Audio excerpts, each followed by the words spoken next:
Sing praise to the Lord, all his faithful people. Remember what the Holy One has done and give him thanks. His anger lasts only a moment, his goodness for a lifetime. Tears may flow in the night, but joy comes in the morning. Since this is Memorial Day weekend, as I pondered what kind of scriptures to use for our message, Diane reminded me of this particular, too loud? Okay, yeah, that's going to turn that down a little bit. Okay, is that better? A little bit better? Okay, good. Thank you, Beth. That sounds pretty good. And so I thought, you know, we're honoring, first of all of the soldiers who have given their lives in combat for our freedom, to gain our freedom in the first place and to preserve our freedom. That's how Memorial Day started out a couple of hundred years ago. You know, but over the years, it has come to a time of also honoring and remembering just all of our own loved ones, whether they were in the military or not, whether they sacrificed their life for their country or not.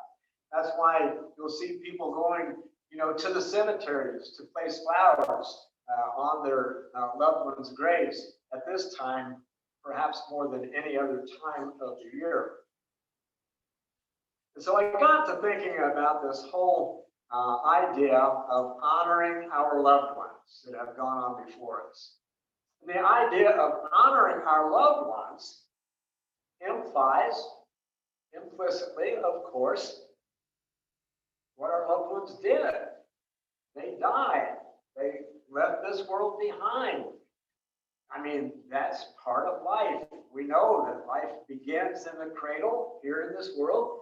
We know that it ends in the grave for us physically, but we also have the belief, the expectation, and the hope and the dream that the grave is not the end, but just the beginning. This is the beginning of a new chapter of a spiritual life where we will inherit a spiritual body that will never grow old or sick or feeble in any way, like our loved ones have suffered that took them away from us. But as I thought about this whole idea of honoring our loved ones, several things came to my mind, especially when I read this verse. Tears may flow in the night, but joy comes in the morning.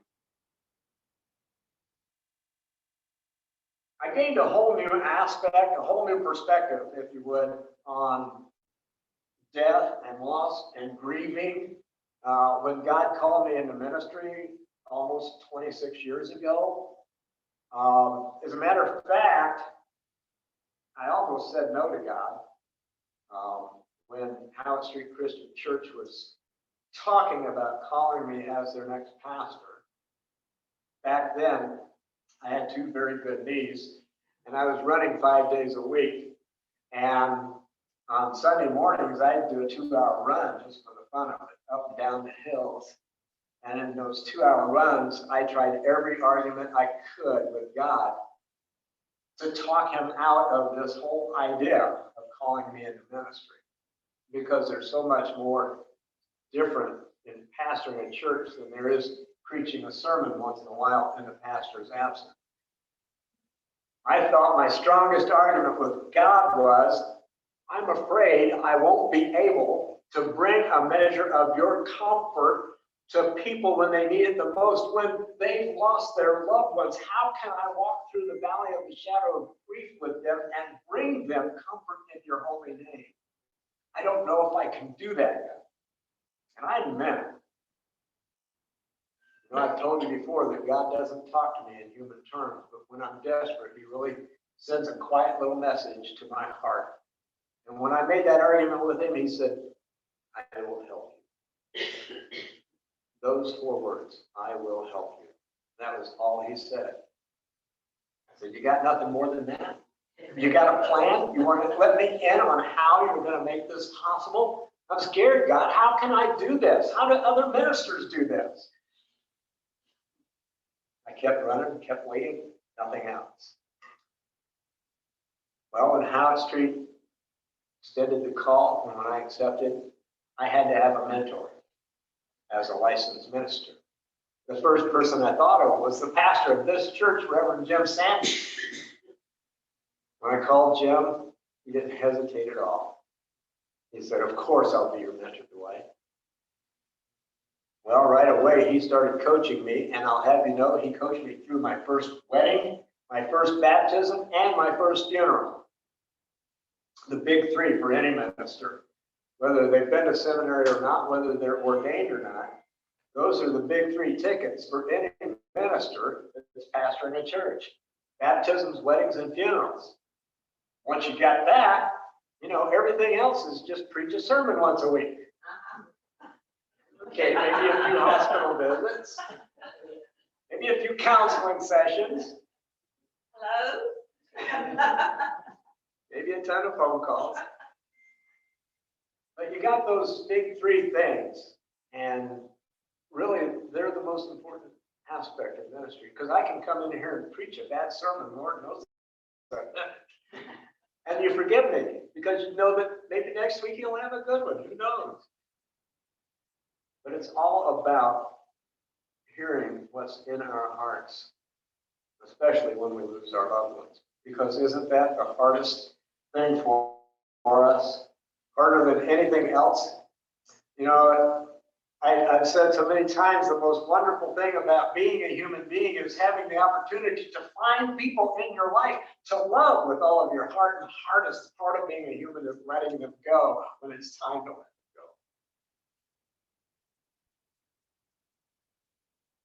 But Jim Sandy had a gift for bringing comfort. You folks that have been here when Jim was the pastor, you know that. And he taught me well. Unfortunately, some people, when they lose their loved ones, have a hard time coming to that point where the tears stopped flowing and they found joy in the morning. My heart goes out to people who get stuck in the valley of the shadow of grief, but it does happen. And I can't really pass judgment on that, because grief is an individual thing. My grief is so much different than your grief. You could not understand mine, and I cannot understand yours. The best we can hope to do is be there to listen to each other and to let someone cry on your shoulder when they need to, and then just listen and hope and pray that that person will find a way to find joy in the morning.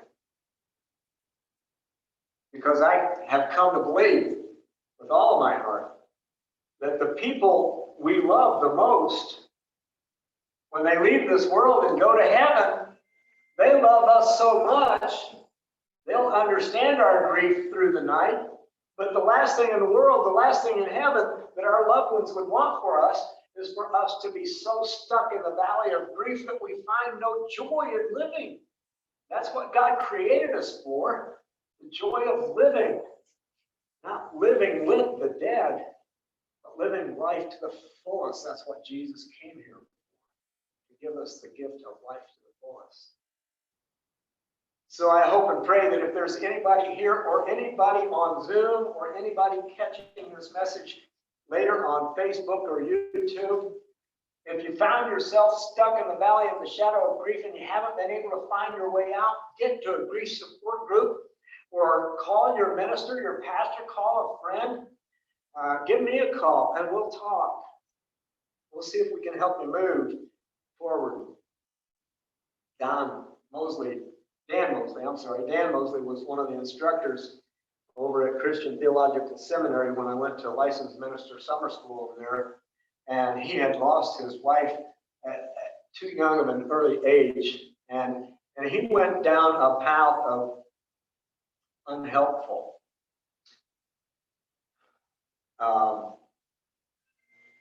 grieving, unhealthy grieving.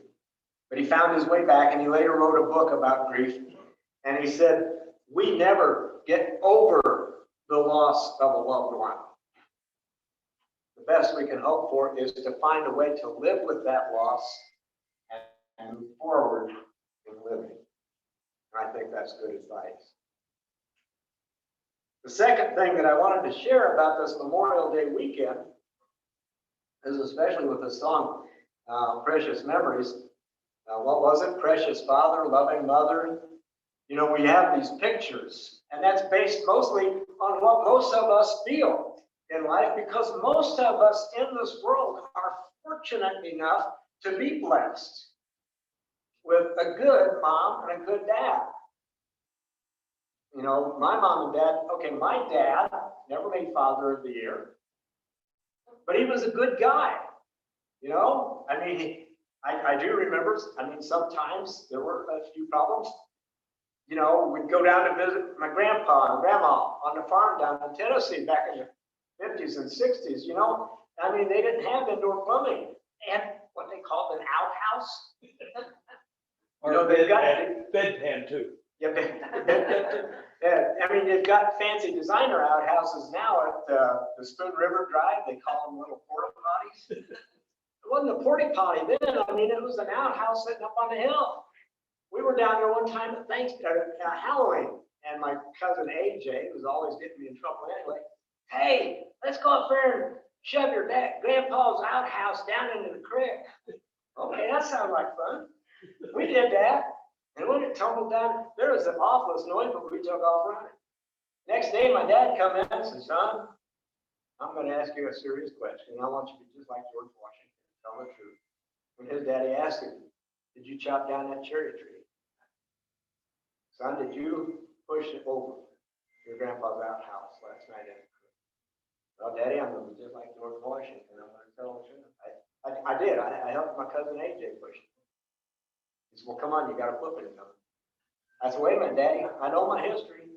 George Washington's daddy did not whip him because he told the truth. My dad said, son, there's a difference. George Washington wasn't sitting in that cherry tree.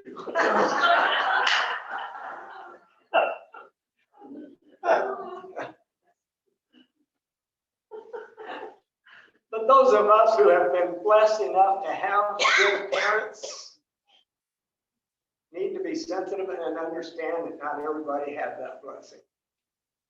I've known people in my life that suffered at the hands of their parents, either one or both. And I think in those situations, the best a person can hope for is to be able to find a way to forgive those parents for being less than they should have been, for being less than the parents that God intended them to be sensitive to understand that it may take years for a person like that to be able to come to a place saying, I forgive you, Mom. I forgive you, Dad. And as much as it hurt me then, I love you now. Because He loved me enough to send His Son Jesus to die for my sins so that I could be forgiven as I forgive you. On this Memorial Day weekend, we come together as a church family to be here with each other and for each other. And I hope and pray with all my heart that we'll all be here together again next week. But if one of you leave us behind, or if I take off, just remember, life goes on. Enjoy the precious memories. Or find your joy in being able to forgive, because Jesus forgives as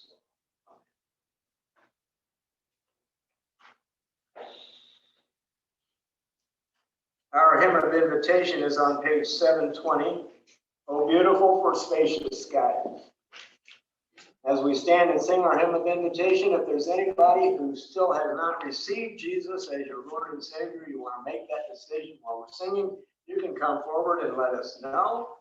If you haven't been baptized, we'll make arrangements for your baptism. If you're already a baptized believer looking for a church home, we would be happy to be your church family. You can also just come forward and say you want to transfer your membership and be one of us. If there's anybody out there on Zoom land or catching this message later on YouTube or Facebook, if you have questions and want to talk about God, want to talk about Jesus, call the church. And if I don't pick up, just leave me a message. We will talk. I will call you back and we will talk. That phone number is 309-699-8631. Come, let's sing together.